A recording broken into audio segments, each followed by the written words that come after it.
second step of those steps shared with those of lesser scope. Which is what? Karma. Karma. Thinking, well, since I'm going to die, I wonder if there's any relationship between my acts and consequences of my acts. And then you think about karma. You see? Then I guess the fear would really start to set in. You see, if you really started doing this like seriously. Because like how many, if it is the case, you see, most of us don't believe that it's the case. That our acts matter much. Especially when it's especially our bad acts. Our bad acts will definitely be forgotten. See, somehow. Our good acts we certainly hope will be rewarded. But our bad acts we, well, I don't, I think maybe nobody was watching. And, I really didn't mean it. I really didn't mean it, and somebody will look into my mind and know that my intentions were good, even though, actually I hurt this person, body, speech, or mind in one way or another. You see, we are very, very forgiving of ourselves. Very forgiving of our own foibles. Not so good at forgiving other people's foibles, but very, very good at forgiving our own foibles.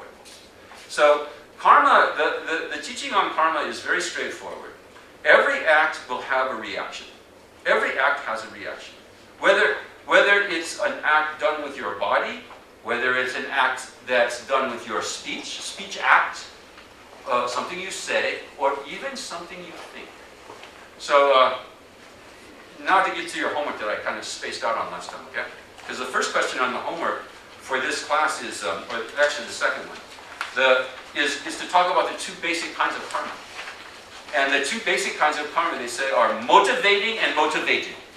Motivating and motivated. So what do you suppose is motivating karma? Karma means action, just action. That's what literally what the Sanskrit word means, action. So what's motivating action? Thought. Thought. In case you didn't know, your actions of body and speech are motivated by thought.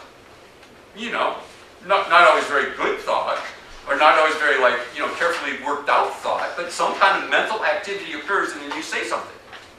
Some kind of mental activity occurs and you do something. First comes the mental activity.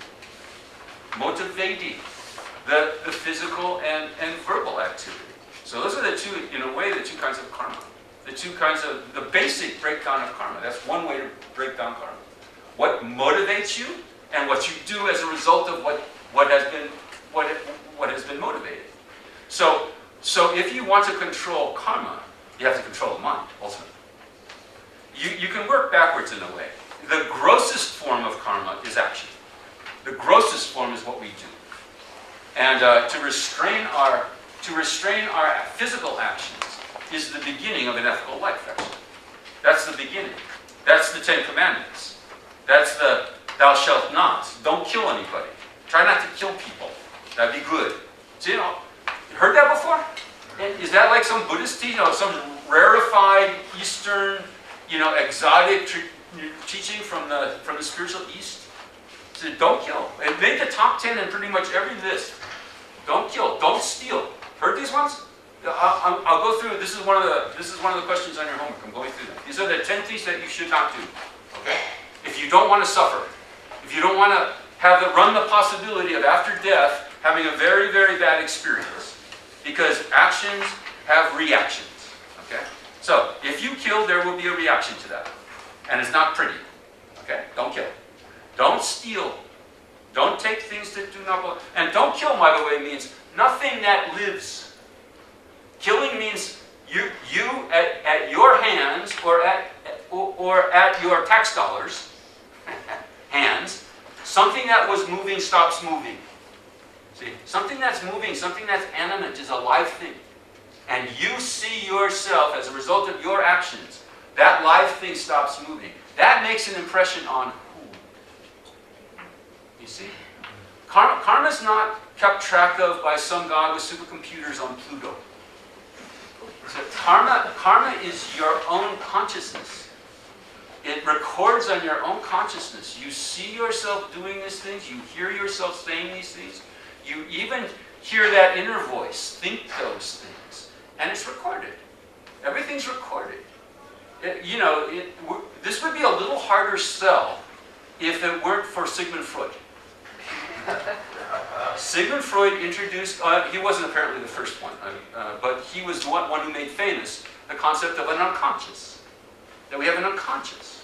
And we have an unconscious. I mean, Buddhism has been teaching this for years, for centuries, millennia, that there's an unconscious, there's a subconscious to the mind. Where everything is, nothing just, is ignored, nothing goes to waste. Everything is recorded. In some level of the mind, everything's recorded. And then a period of time goes by and it's played back. Just like a videotape. It's played back. And you see what you've put out come back at you. That's karma. That's all. That's all it is. It's just your mind. It's just your consciousness. It isn't some big cheese in the sky who's going to be mad at you because you did bad things. Or happy with you and reward you because you did good things. It's your own consciousness. It's just your own mind at work. So you can't escape karma because you can't escape you. The karma cam is always on. Yeah? Like who's that guy? David Letterman's got all those cams. He used to have cams. Well, the karma cam's always on. As long as you're conscious, the only thing that you need to have karma work is your consciousness. And the consciousness can be very, very subtle. Even in sleep, the karma is working. You see, even in deep meditation, some small activities going on in the mind. Yep. You said that we would suffer repercussions from karma for doing something that had a positive motivation, even if it had a negative impact. What if we're unaware of the negative impact? Yeah. How does karma exist in our mind if we don't know it happened? Yeah, no, the motivation is about 90% of karma. Right. And if you out of pure motivation do something that you believe is helpful to others, that's a good karma. Even if it resulted in hurting them. If you don't know that that's the result, then it hasn't happened to you, actually. How would you know it was a result if you didn't know it? If you saw that as a result of your actions somebody was hurt, even though you had good intention, then the karma's mixed. You see, the karma's mixed. There's collateral damage. And it is mixed. It's both good and bad. Well, almost all karma is both good and bad. Because our motivations are never really pure. Our motivations are never really, what does pure motivation mean? Totally selfless. Totally selfless. Totally for the sake of someone else. And even the most selfless actions that most of us are capable of are tinged with a great deal of selfishness. You see. So it's all mixed, you could say. But we're just trying to get the dilution, the percentages better. And intention is very important. Intention is really, really important. When I was first learning about karma, this was one of the questions that came into my mind really quickly. What if you have a psychopath who thinks he's doing everybody a good favor by committing some kind of mass murder? Is that a good karma or a bad karma? Because they think maybe their intention is to. Adolf Hitler thought he was doing a good thing, right? Did Adolf Hitler commit some bad karma because of killing all the Jews in Europe? Well, you would think, right? Right? But here's a kind of an interesting mitigating factor. The karma would have been worse if he thought, no, I know this is to be a bad thing, and I'm going to do it anyway. It was mitigated by presumably some kind of good intention. He thought he was doing the right thing. Now, which doesn't mean that he didn't see people die at his hands. He gave orders and he saw that there were corpses as a result of that. That makes an impression on Mr. Karma. See, Mr. Karma noticed that. Even when the intention was, no, they're hardly even living beings. Yeah. And we do this all the time, by the way. It's not like Adolf Hitler's sort of different than us. Like, when it comes time to if you get termites in your house, you see, all of a sudden, well, they're not really living, kind of. They're too small. They're too small, and they're eating my $1 million home. And so, could you please come with the tent? You don't have termites much here. In LA, there's plenty of them. Yeah, you got them? Have you seen the tents that come up? The tents, yeah. That's Auschwitz. That's termite Auschwitz. And your good intentions, I need to protect my property, blah, blah, blah. don't prevent Mr. Karma from noticing that because of your phone call, lots of living beings don't live anymore. You see? It's just karma. I didn't make up the rules. It's not. There's no rules actually. It's just consciousness. You see a living being stop living, and that's recorded. That's just recorded, regardless of the intention. Now, the intention matters a great deal. With that said, the intention matters a great deal. So the best we can do actually in this kind of life is to work the intention, because we can't actually live without killing. We can't actually live without killing. So no, I'm a vegan. Yeah, well, that doesn't get you off the hook actually. How many beings die for your cup of rice? You see? Well, they're little though. You see? No, then we start to make justifications. All beings are exactly alike. Exactly alike. All beings just want to be happy and avoid pain. And that's the case with termites, that's the case with little parasites, all the way up to you. All beings are exactly alike that way. Okay? And all the rest is kind of just details. All the rest of life is just details. How we're all trying to be happy. We all go to work and get married and have kids and all that. They're just trying to be happy. And termites, I don't know what termites do. They eat wood or whatever. And they're just trying to be happy. And then when the pain comes, they try to avoid it. Just like you do. When the pain comes, you try to avoid it. So in your pain is like not that much more sophisticated than a termite's pain. You see? No, it's like complicated. Our lives are so complicated. Well, actually, when it comes down to it, it's very simple. Just want to be happy and avoid pain. Just like a termite. Yeah.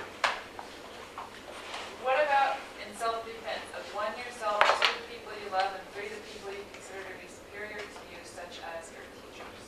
Yeah. Well, the only self-defense that there really is nonviolence. That's your only real self-defense. Okay. Which doesn't say that you shouldn't try to intervene and stop people from harming other people because it's bad for them to harm. Okay. And they say you should in situations like that imagine that they were your mother and you came home and your mother had gone completely berserk and was carrying, was wielding a big butcher knife. Now, there would be a lot of steps that you would take before you shot her between the eyes. Okay? So out of compassion, out of love, you want to try to stop them from doing something very, very harmful to themselves. And it could be all the way up to like knocking them silly, knocking them out, you see. What's the motivation? If the motivation is like, I need to try to protect this person from harming others because it's harmful to them to harm others, then you take by whatever means necessary, pretty much. You see, but you got to check your motivation. It's like, oh, I hate them because they're being bad. They're an evil person or something like that. That's a whole different motivation. So non-violence doesn't mean pacifism. See, there's a difference. Gandhi was not a pacifist. Gandhi was the most aggressive person that you would ever want to know. No, he was. He was completely trying to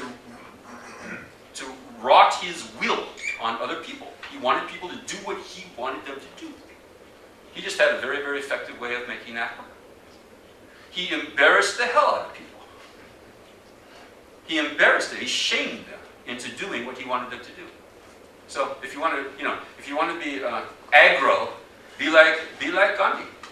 Gandhi was very, what do you call it when you make somebody do your will? There's a word for that. Manipulative. Manipulative. He's very manipulative. Totally manipulative. I'm not going to eat until you guys stop fighting. No, he said that plenty of times. He went on fast and said, I'm not going to eat until you guys stop it. You see? Totally manipulative. So in the service of peace, you manipulate. You're aggressive. All right.